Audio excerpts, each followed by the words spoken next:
building circled squares, roaming through several of the same hallways, so many steps in between, so many turns taken, coded directions, a code lets them in. A gate slowly slides from right to left, back and forth over and over again, where rock stars are bred. Rock stars coming and going at all hours. Follow the music. It just sounds like noise, but it is growing more and more distinct.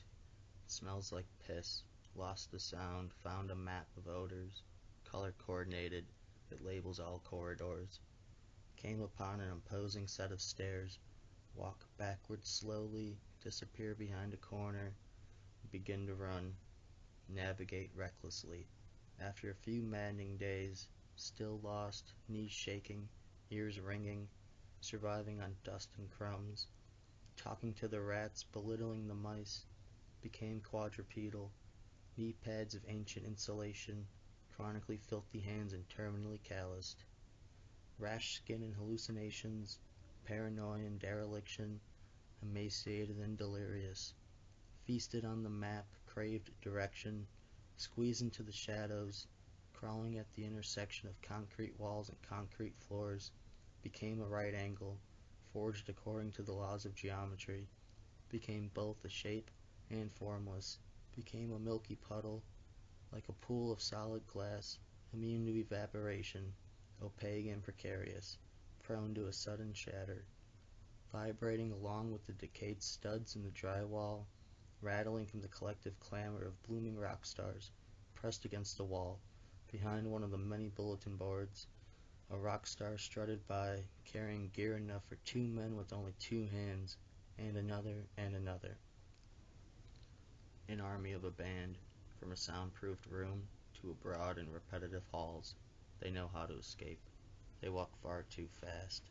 From rock stars to explorers, a noise machine turned traveler, 1,000 rooms, 1,000,000 survivors, and a gutted galaxy, and a solar system of a structure, hurling through dead air the sound of fuzz, blinded by the lack of light, evolution, growing accustomed, pacified anxiety, found a shortcut to the murkiest corner, one plastered by the deepest shade of black ink.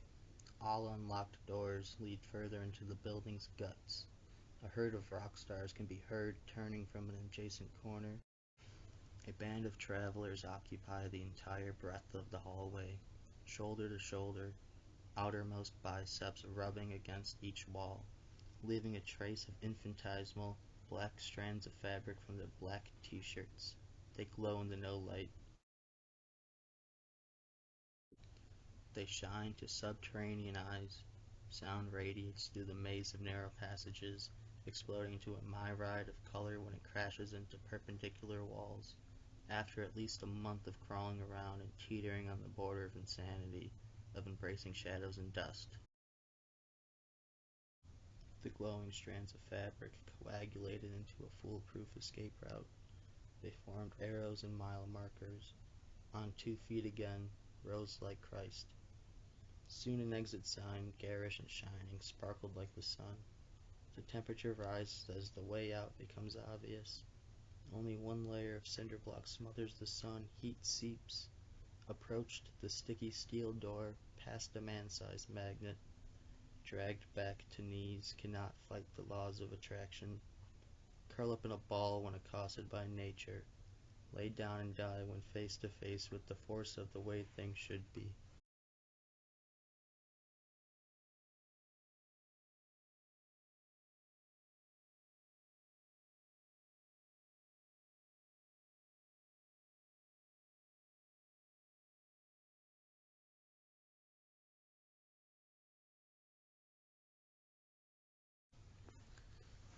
A roadblock, a wall of warmth, a wave of fire, moving in reverse without a shred of exertion, at the mercy of magnetism, like a vacuum. To be inhaled is inevitable, to be swallowed is certain, in a mouth of a building that is jaw-jacking. In this building, rock stars of the tongue and hallways form a circuitous esophagus. Passageways consume the faux rock stars as the authentic are left alone to sing. In 1,000 rooms, 1,000,000 musicians speak for themselves. They practice a single verse for themselves. Pouring from the chimney is smoke and harmonious song. Skulking in blind corners is me. Unrecognizable, no longer an individual. No, not even human. Maybe a draft or a rabbit of dust, perhaps a cobweb or a waterlogged ceiling tile. At best I am electricity, the source of energy for all the screaming rock stars, the science behind the million separate sounds. I moved permanently into the least conspicuous corner and traded my rights to individualism to become power. No, I am no longer the me you remember, but I am the sole reason that this building can speak.